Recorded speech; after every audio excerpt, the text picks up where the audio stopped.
Hello and welcome back. This is episode number 7 on a sunny morning, probably the last episode. The suspense is still there. In the previous episode, we learned that both Gonzalo and Laura realized their identities. They understood that they are the lovers of the past. They enjoyed talking about their past. Laura talked about her own death, the death of her friend, the Silver Maiden.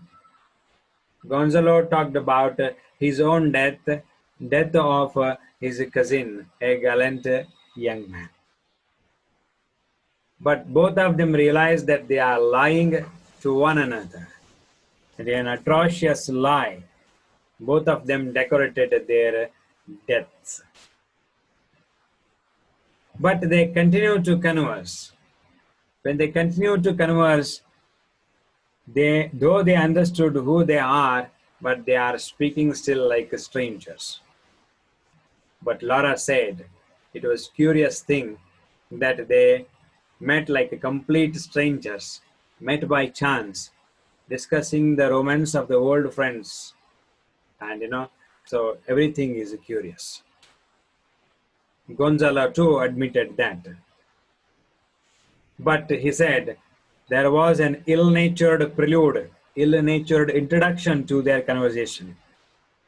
But Laura justified it was because he scared away the birds. So perhaps I was unreasonable, said Gonzalo. Still, he is soft actually. Laura said, yes, that was evident.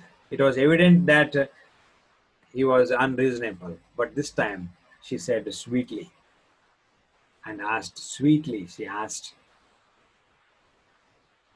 are you coming again tomorrow? Gonzalo said, most certainly, if it is a sunny morning. And not only will I not scare away the birds, but I will bring a few crumbs, he said. Thank you. Thank you very much. Birds are grateful and repay attention. I wonder where my maid is. Petra, she called. When she turned towards Petra to call her, Gonzalo looked at her aside, looking at Laura, whose back is turned. He said, no. I will not reveal myself. I am grotesque now. I am ugly looking. Better that she recalls the gallant horsemen who passed daily beneath her window tossing flowers. Let her have the picture of the youthful days in her mind. Then why I should reveal myself when I am so grotesque, so ugly looking, not so refined? That is what he really thought. What did Laura think? Laura thought the same. Here he comes. Here she comes. She called Petra, and Petra came back. This is the turn of Gonzalo. Gonzalo called that Juanito. He plays havoc with the nurse, and he turns right and signals with his hands, and he calls him. At that moment, Laura looks at him, aside, looking at Gonzalo, whose back is turned. No, I am too sadly changed. I have changed a lot. Not the young jet-haired, black-eyed, beautiful young lady no more. That beautiful young lady now. I'm old. I'm sadly changed. I will not reveal myself. That's what she said. It is better he would remember me as the black-eyed girl tossing flowers as he passed among the roses in the garden. So both decided to hide their identities. Both they decided to keep the young memories, young youthful days in their mind. Both of them wanted to be identified with that only, not with the present realities. So Juanito enters by the right. Petra enters by left. She has a bunch of violets in her hands. Lara. Well, Petra, at last you came. Juanito, you are late. Gonzalo, is always impatient. The guard gave me these violets for you, Senora, she said.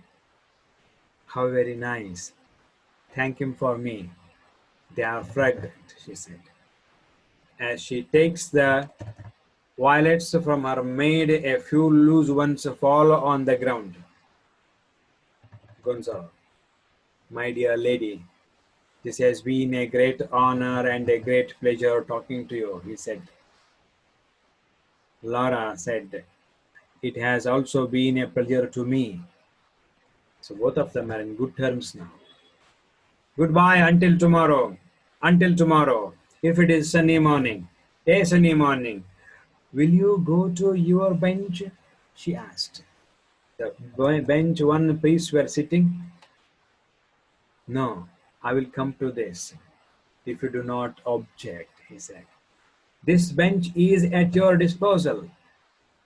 You are welcome to sit there, she said. And I will surely bring the crumbs. And I will surely bring the crumbs. Tomorrow then, tomorrow, they began to depart. Laura walks away towards the right, supported by her maid. Gonzalo, before leaving with Juanito, trembling and with a great effort, stoops to pick up the violets. Laura dropped some.